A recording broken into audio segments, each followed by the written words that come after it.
Hello বন্ধুরা, এখন আমি আদু জাবিতাম মানে দ্য গোট লাইফ বলে সিনেমাটা রিভিউ করতে চলেছি, যেটি নেটফ্লিক্সে দেখলাম হিন্দি ডাব ভার্সনে। এবং কেমন লাগলো এই সিনেমাটা, গল্পটা এই ছোটো করে বলি। বেসিক্যালি একই নামের নোবেলের উপর 2008 সালে এই নভেলটা এসেছিলো, বেস্ট সেলিং নভেল হয়েছিল। এবং গল্পটা এখানে যা বলছে, নাজিব বলে যে ক্যারেক্টারটা এখানে প্লে করছে পৃথ্বীরাজ সুকুমারন।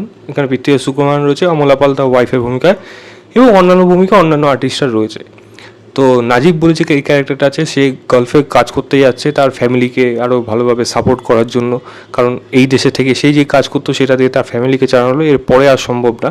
তো সে মনে করছে বিদেশে গিয়ে যদি চাকরি পাওয়া যায়। সিমিলারলি সে যাচ্ছে, কিন্তু গিয়ে সে একটা জায়গায় ফেসে যাচ্ছে, এবং সেখানে যারা রয়েছে তারা তাকে দাসপ্রথা মানে বলা যায় তাকে স্লিভারি করাচ্ছে। এবং একটা বড় মানে মরুভূমির মাঝখানে জাস্ট কিছু ছাগল ভেড়া রয়েছে যাদের দেখাশোনা করার জন্য তাকে ওখানে পুরোপুরি বন্দি করে রাখছে, পাসপোর্ট কেড়ে নিচ্ছে। এবার এই ক্যারেক্টারটা কি সেখান থেকে সে বেরিয়ে আসতে পারবে? কারণ যারা আছে তারা খুবই খতরনাক লোক। কীভাবে সে লড়াই করছে দিনের পর দিন, তাকে না খাইয়ে জল না খাইয়ে কীভাবে সে থাকছে, এবং আলটিমেটলি কি এদের হাত থেকে পালিয়ে আসতে পারছে? কারণ মরুভূমির মাঝখানে সে নিজেও জানে না কোন দিকে রাস্তা আছে। এবং বেসিক্যালি এটা একটা সার্ভাইভাল ড্রামা টাইপের। তো কীভাবে সে ফিরে আসছে এবং আলটিমেটলি ফিরে আসছে নাকি, এই নিয়ে সম্পূর্ণ গল্পটা রয়েছে। এর থেকে বেশি জানতে হলে নেটফ্লিক্সে গিয়ে 2 ঘন্টা 54 মিনিট সম্ভবত এই সিনেমাটা আপনাকে হিন্দি ডাব ভার্সনে দেখতে হবে। হিন্দি ডাবিং কিন্তু বেশ ভালো। তো কেমন হলো এই সিনেমাটা যদি এক কথায় জিজ্ঞেস করে, আমি এই সিনেমার থেকে আপনি জীবনের যে লড়াই করার বা আপনার যে আকাঙ্ক্ষা যে এই জিনিসটা আমি পাচ্ছি না, বা বলা যায় যে এ পেয়ে গেল আমি পারছি না, এই যে একটা মনের মধ্যে ঈর্ষা থাকে একটা, বা বলা যায় ছোট ছোট জিনিসগুলোকে আপনার কাছে হয়তো গুরুত্ব নেই এখন, কিন্তু এমন এমন কিছু মুহূর্ত আসে সেই ছোট জিনিসগুলো হয়তো আপনার তখন মনে হবে না আমি হয়তো সেই ওই সময়টা থাকলেই ভালো হতো। নিজেকে বেশি প্রোগ্রেশন, নিজেকে বেশি অর্থলোভ করতে গিয়ে আমি এমন জায়গায় ফেসে গেছি যেখানে মনে হচ্ছে আমার পাস্ট লাইফটা অনেক বেশি বেটার ছিল। এত সুন্দর একটা মেসেজ এই সিনেমার মধ্যে দিয়েছে না, যেটা প্রথমে অবশ্যই প্রশংসা করা উচিত। এবং প্লেসে যে সিনেমাটা বানিয়েছে এখানে, এই সিনেমাটা ইন্টারন্যাশনাল মানে আমি না এই কথাটা না শব্দ দিয়ে বোঝানো যাবে না, কারণ এটা বিশ্বের বোধহয় সবার কাছে এই সিনেমাটা ভালো লাগবে। আমার এই সিনেমাটা দেখতে গিয়ে কাস্ট হবে, রেভেনেন্ট, এই সিনেমাগুলো কথা মনে পড়ছিল। এই ওরা যদি এরমভাবে পারে, কারণ আমরা কারণ পারবো না, সেটা কিন্তু করে দেখাতে পেরেছে। এবং স্ট্যান্ডার্ড কিন্তু সেই স্ট্যান্ডার্ডেই গেছে। তো ওরা যদি সেই সিনেমাগুলো অস্কারে যেতে পারে, এই সিনেমাটা কেন যাবে না? এই সিনেমাটা কিন্তু ডিমান্ড করে, ডিজার্ভ করে এই সিনেমাটা। এবং আমার মনে হয় ইন্ডিয়ার থেকে যদি পাঠানো হয় তাহলে ডেফিনেটলি এই সিনেমাটা পরের বছর যেন পাঠানো হয় অ্যাটলিস্ট অস্কারের জন্য। আমার মনে হয় ইন্টারন্যাশনাল অডিয়েন্সে এই সিনেমাটা দেখা উচিত, যে কীভাবে একটা মানুষ এরকম লড়াই করেছে। তো খুব সুন্দর এখানে মানে স্টোরি টেলিং রয়েছে, এবং তার জার্নিটা যেভাবে এখানে দেখানো হয়েছে, মানে পালানোর সময় তার পায়ে ছাল উঠে যাচ্ছে, জল খেতে পারছে না, একটা বন্ধু আছে সে বালি খেয়ে নিচ্ছে, কেউ মারা যাচ্ছে, কোনো একটা ক্যারেক্টার ছিল তার শরীর শকুনে খেয়ে নিচ্ছে। তুমি এগুলো ভাবা যায় না মানে। আর এবং পৃথ্বীরাজের যে ক্যারেক্টারটা এখানে দেখানো হয়েছে, তার যে সময়টা পাল্টাচ্ছে, সে জানতে পারছে না যে কোথায় আছে এবং কত বছর ধরে রয়েছে। এই জিনিসগুলোকে যেভাবে দেখিয়েছে আপনি ফিল করবেন সেইগুলো। এবং পৃথ্বীরাজের পারফরমেন্স জাস্ট চূড়ান্ত, মানে ন্যাশনাল অ্যাওয়ার্ড কনফার্ম দেওয়া উচিত, একমাত্র দাবিদার। এবং তাছাড়া যদি ইন্টারন্যাশনাল অ্যাওয়ার্ডে, আমার কাছে পৃথ্বীরাজ সুকুমারন কিন্তু অস্কার পাওয়ার মতো অভিনয় করেছে। এতটাই ভালো, খুব সুন্দর তার অভিনয়। মুখ দিয়ে ব্লাবারিং করছে, যে কথা বেরোচ্ছে না মুখ দিয়ে, জল খেতে পাইনি এতদিন ধরে, ওইগুলো একটা অদ্ভুত একটা গোঙানি মতো আওয়াজ বেরোচ্ছে, ওটা না দেখলে বিশ্বাস হবে না।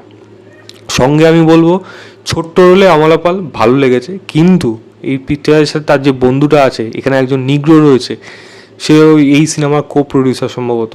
তো তাদের পারফরমেন্স দেখবেন ফাটাফাটি, মানে মানে আপনার চোখে জল আনতে বাধ্য করবে। মানে তাদের লড়াইটা, এই যে বেঁচে থাকার, খুব সুন্দর, দারুণ ছিল পারফরমেন্স এখানে প্রত্যেকে ভালো। যারা তাকে স্লেভ করে রেখেছিল তাদের যে অ্যাটিটিউড, বডি ল্যাঙ্গুয়েজ ছিল, সেগুলো কিন্তু মানে ভালো লাগে, তবেই কিন্তু সিনেমাটা জমে ওঠে। এগুলো কিন্তু দেখতে বেশ ভালো লেগেছে। এবং আমি অবশ্যই সাউন্ড ডিজাইন এবং ব্যাকগ্রাউন্ড মিউজিক এগুলোর প্রশংসা করব। রাসুল পোকরটি টেরিফিক সাউন্ড, মানে এটা বড় পর্দায় দেখার জন্য যে সাউন্ডটা যে কী ফিল হতে পারে, আমি জাস্ট ঘরে বসে ভাবছি, মানে এটা বড় পর্দায় কত সুন্দর লাগতো। এবং মিউজিকের কথা যদি বলি, ব্যাকগ্রাউন্ড মিউজিক রেহমান মানে আলাদাই লেভেল, মানে কেন মানে এটা প্রশংসা। রেহমানও যদি এই মিউজিকের জন্য অস্কার পাওয়া উচিত, অ্যাটলিস্ট নমিনেশন পাওয়া উচিত, এতটাই সুন্দর মিউজিক হয়েছে, খুব সুন্দর। এবং সিনেমাটোগ্রাফি এই বাজেটে তারা যে যা দেখিয়েছে এখানে, ভারতবর্ষের ইতিহাসে এই বাজেটে দেখানো কিন্তু এখনো পর্যন্ত সম্ভব হয়নি। এবং তারা যেই ভিজুয়ালস মানে লেভেলটা অ্যাচিভ করতে পেরেছে, সেটা নিজের চোখে না দেখলে বিশ্বাস করবেন না যে ওই বাজেটে দাঁড়িয়ে এরকম একটা সিনেমা তারা দাঁড় করিয়েছে। মারাত্মক লেভেলে ভিএফএক্স খুব ভালো, খুব ভালো, বিশেষ বিশেষ জায়গায় খুবই ভালো। এবং আর্টের কাজ যেগুলো বলবো, কস্টিউম মানে ডিজাইন, যেরকমভাবে একটা মানুষের জামা কাপড় ছিঁড়ে যাচ্ছে তাকে যেরকমভাবে মেকআপ দেওয়া হচ্ছে, তার কস্টিউমটাকে যেরকম রাখা হচ্ছে, খুবই মানানসই হয়েছে, বিশ্বাস করা গেছে এই ক্যারেক্টারগুলো জীবন্ত লেগেছে। তো বেশ ভালো। এবং সাউন্ড ডিজাইন যেন ওই কাজটার জন্য আলাদা একটা মাত্রা নিয়ে আসে, যে লড়াই এই মনে হয় ধরা পড়ে যাবে, তারপর মুহূর্তের এমন একটা ঘটনা ঘটছে, শকুনে এসে তাকে অ্যাটাক করছে, মানে সেই সিনটা ফাটাফাটি ফাটাফাটি হবে।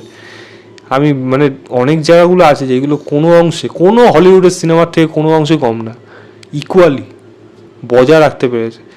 মরিচিকা দেখছে মানে জলের টেস্টটায় মরুভূমির মধ্যে, সেটাকে যেভাবে দেখানো ফিল করা যায়, ক্যামেরার অ্যাঙ্গেলটা দেখবেন যখন দৌড়াচ্ছে রীতিমতো, দৌড়াতে দৌড়াতে পড়ে গেল, ক্যামেরাটা পড়ে গেল, দারুণ ফাটাফাটি ছিল ওই জায়গা। এবং ক্লাইম্যাক্স এই সিনেমা, মানে যেই জায়গায় সিনেমাটা শেষ হচ্ছে এবং সেখানে যে বক্তব্যটা, সত্যি মানে ছুঁয়ে যাবে মনটাকে, মানে বিশ্বাস করাবে হ্যাঁ এরকম তো ঘটনা ঘটে। এই সিনেমাটা যেন তাদের জন্য, তাদের ফ্যামিলির জন্য, যে এই লড়াইটা যারা লড়ে বেরিয়ে আসতে পেরেছে, তারা হয়তো নরক থেকে বেরিয়ে আসতে পারলো, যারা লড়াই করতে করতে আর ফিরে আসতে পারেনি, তাদের ফ্যামিলির জন্য হয়তো এই সিনেমাটা উৎসর্গ করা। তো এরকম প্রচুর মোমেন্ট আছে এই সিনেমাটা, আপনারা কিন্তু ভাবাবে। মরুভূমির মধ্যে জল খুঁজে পাওয়া, সেখানে একটা ছোট্ট জলের বোতল, সেটা রেফারেন্স, মানে তারপরে বোতলটা নিয়ে সে কী করছে, তার বন্ধুটা কী করলো, মানে সে নিগ্রো লোকটি কী করলো, এগুলো আপনার মানে পাগল করে দেবে সেগুলো দেখলে। সিনেমার মধ্যে আমি খারাপ দিক কিন্তু সেরকমভাবে কিছু খুঁজে পাইনি, এমনভাবে কিছুই না। স্ক্রিন প্লেটা একটু নন লিনিয়ার ওয়েতে আছে, লেন্থটা একটু বড়, এটা আপনার মনে হতে পারে, কিন্তু না, একবার যদি ইনভেস্ট হয়ে যান সিনেমার মধ্যে, আপনার কিন্তু কোনো কিছু খারাপ লাগবে না। এই সিনেমাটা ডিজার্ভ করে এত বড় সময়, কারণ নভেলটা ইটসেলফ অনেক বড়, অনেক সিন হয়তো এখানে কেটেও দিয়েছে। এখানে সে পৃথ্বীরাজকে নিউড দেখানো হয়েছে, এবং তার যে ট্রান্সফরমেশন বডির, সেটার মানে ডেডিকেশনটা মানে হ্যাটস অফ করার মতো, যেই লেভেলে গেছে। আমার কাছে এই সিনেমাটা তুখর সিনেমা একটা, আমি 4.5 দেবো আউট অফ 5। বলবো অবশ্যই যান নেটফ্লিক্সে গিয়ে দেখুন, দেখে জানাবেন আপনাদের কেমন লাগলো। আমার কিন্তু মানে দারুণ লেগেছে। এই ছিল আমার overall review the goat life বলে সিনেমাটা। ভিডিওটা ভালো লাগলে লাইক, শেয়ার এবং চ্যানেলটাকে সাবস্ক্রাইব করে দেবেন। বাই।